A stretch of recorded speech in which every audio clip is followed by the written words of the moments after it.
Hey guys, we are super excited to bring you the premiere of True North. This is the series that John Idarola shot in the North Pole along with Shivala Medlena. And it is an incredible series that you guys could actually start streaming now on Go 90. The community of Barstow, California is currently outraged over a police shooting and also the lack of transparency from the local police department there. Now, this police shooting happened earlier in April, and unfortunately it led to the death of an unarmed man by the name of Diante Yarber. He was only 26 years old and also the father of 3 children. Those children are left fatherless today after police decided to open fire while Yarber was in a car with 3 other passengers. He was parked at a Walmart with 3 other passengers in the car when these cops decided to open fire. Now let me give you the details of what occurred. And again, there is a lack of transparency. They are refusing to release any type of surveillance footage, body camera footage, dash cam footage. They're just not cooperating and not releasing any information. And the community's outraged, understandably so. So Barstow Police Department officers shot and killed 26-year-old Diante Yarber on April 5th in his cousin's black Ford Mustang. Yarber and 3 others were parked outside a Walmart when police say he and his vehicle were deemed suspicious. So I'm gonna skip ahead for one thing because it's really important for you to know it. The car was not stolen. Right. They could have just looked into the car and see if it was or not. And so I don't know why the car is suspicious, let alone why the guy inside the car is suspicious. Because they have, it appears, no reason to believe that the car was suspicious. Even if they got a call in, it just takes you a minute to call it in. Hey, here's the license plate, is this a stolen car or not? But no, they already saw what they needed to see and they needed to act right away, which was of course to shoot these people. Right, and so again, if the car was not a stolen car, we all know that if officers are suspicious of a car being stolen, they can run the license plate. That is apparently not something that they did in this case. Police say that Yarber tried to pull his car out of its parking space when officers approached, colliding with a patrol car, then shifting gears and striking a second car. It was only then, the police narrative states, that officers opened fire. Now, if that is in fact what happened, then why is it that the police department refuses to release any surveillance? They will not allow the release of Walmart surveillance, releasing their body cam footage. I mean, if he posed a threat, then prove that he posed a threat. At least give some closure to the community, to the family members, but that is not what they're doing. Mr. Yarber was pronounced dead at the scene. Another passenger, a woman identified as Mariana Tafoya, was also struck by gunfire and was airlifted to a hospital. She had been struck in the abdomen and leg. Luckily, she is getting better and she's expected to live. The 2 other passengers, both men, got out of the Mustang during the episode, and one of them sustained what authorities called minor injuries. The authorities said they're minor injuries. Again, I don't know for sure if they were minor injuries, but I do know that luckily they did survive. The department says officers thought Yarber looked like a suspect in a recent car theft. But that is not enough of a reason to open fire.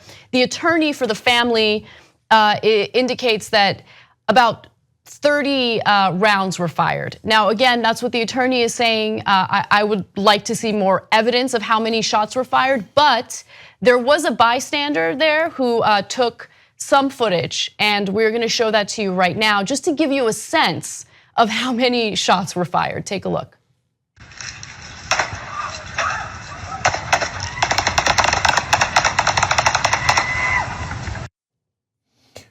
In the middle of a parking lot, 11 a.m. by the way, broad daylight. Okay, so let's go to the main point that the cops have, which is almost nothing, of course. If they had a real case, they'd release the video. They're not releasing the video because what they did was wrong. Otherwise, they would release it immediately. If the guy had pulled a gun, you know how quickly that video would be out already? But there was no gun, as usual, unarmed black man, okay? But he looked suspicious. Gee, I wonder what was going through their heads. Okay, anyway, so they said, well, we thought we were in danger because the car crashed. Now, were there giant dents in the car? Because they gave the car back to the family. We'll show you a video of that in a second, okay? So were there these huge giant dents as he smashed into the car and the cops thought, oh my God, their life is in danger? No, okay. Now, and by the way, there are a great number of instances throughout the country where cops have shot into incredibly slow-moving cars because they're like, oh, I guess I'm in danger. Let's just murder the guy inside. And how fast could he have hit the patrol car in his own car when he was parked? You were in mortal danger? So their excuse is, we were worried about us and the community and the danger that these guys posed. Wait, so let me get this right. You were worried about the danger to the community, so you opened fire in a parking lot, in a crowded parking lot at 11 in the morning in front of a Walmart. And even if you thought the guy looked suspicious, there's 3 other people in the car. Yeah. You opened fire into that car. Gee, I wonder what's more dangerous to the community. The fender bender that you survived, okay? Or you opening fire and putting 30 rounds into a car with 4 people in it. But again, what is it? Their life is not important. The only life that matters is the cop's life. And it's not even his life. They're like, oh my God, if I might get a broken nothing. If any of it is true, cops of Barstow, let's see the video. But you're not showing the video because you're liars. And one day we are gonna see the video because some court's gonna make you show us the video. And you know what it's gonna show? That you were in no danger at all. That maybe you could have gotten a hangnail as you moved your car like this. You wanted to fire the guns. You wanted to fire them, and you're taught to fire them. Oh my God, slight danger, 1% danger. Let's murder everybody in sight. Oh, look, they're unarmed black people. What a coincidence. That's what happens in this country. It happens all the time. The lawyer for the family mentioned something that I thought was interesting. So the shooting happened on April 5th, and the police department decided to release the vehicle back to the family, that bullet-ridden vehicle.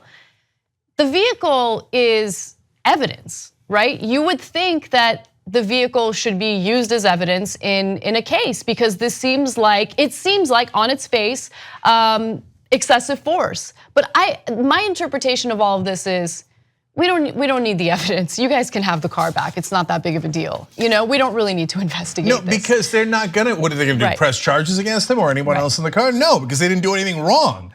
And I don't know if it's their way of tainting the evidence by giving it back so that if the family sues or whatever, they're like, oh, well, we can't tell because they had the car. Maybe they put it in, I don't know.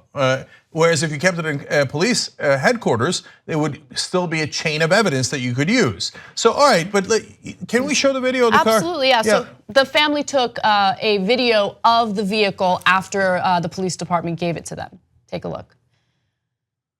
So, yeah, okay, where's the giant crash? I mean, where's so there's a little dent right there. You saw the little dent? Jesus. Okay, now I see the bullet holes, but where's if the cops' lives were in danger, there must have been a gigantic dent in the car as they smashed into the patrol car, putting their life in danger, right? That was a slight dent. I've gotten way worse dents in parking lots. You saw it in the beginning, in the front, there's a little fender bender.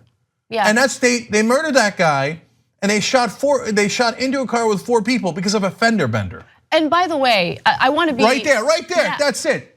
Okay, but I also want to be absolutely clear about something. We have absolutely no evidence that the scratches at the front of the car were caused by what the police allege, right? Let us see the surveillance. Let us see your body cam footage. Let us see some footage, some evidence.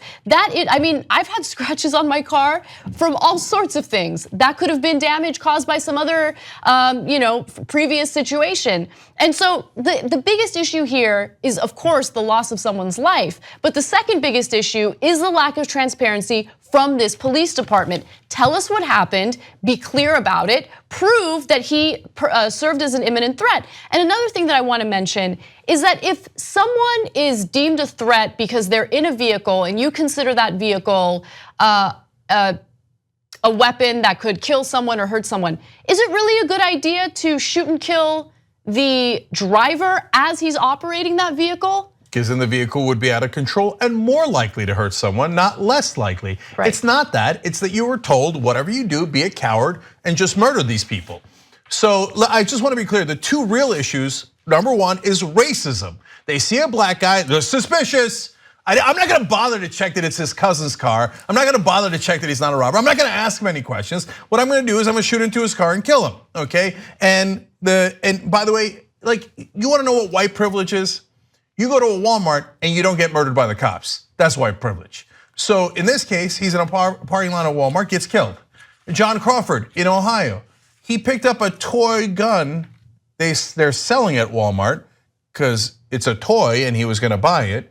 And somebody reported in, oh my God, black guy with a gun. Cops came in, didn't ask him any questions. Shot him within 2 seconds, killed him within 6.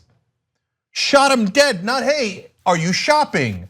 Hey, what is it a toy? Is it not a toy? Who are you? What are you doing here? They're like, black guy, shoot him dead, shoot him dead. So when you go to a Walmart and you buy a toy gun or you're sitting in the parking lot, nobody comes and kills you. That's white privilege. So understand what that term means. Okay, now the second issue is the trained cowardice of police officers across the country. So these slowly rolling cars get fired into all the time. In Texas last year, an officer fired a rifle into a car full of teenagers and killed one of them. US Park police officers shot and killed 25-year-old Bajan Geiser in Virginia last year. His car was rolling away from them.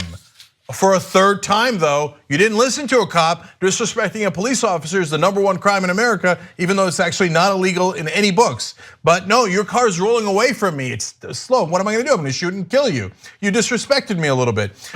In St. Louis area, near Jack in the Box in the year 2000, car again, 3 of the cops, there's 13 cops there, say that it was rolling slowly.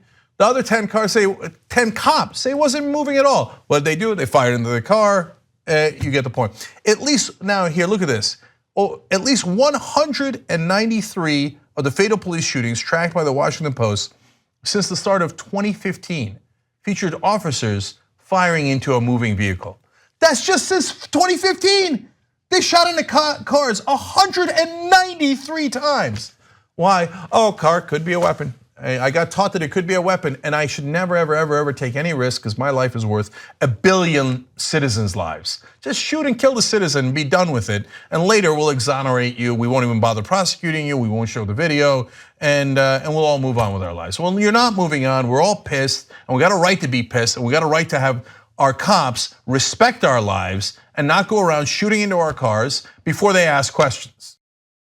If you like the Young Turks, you'll love Young Turks membership. TYTnetwork.com/join.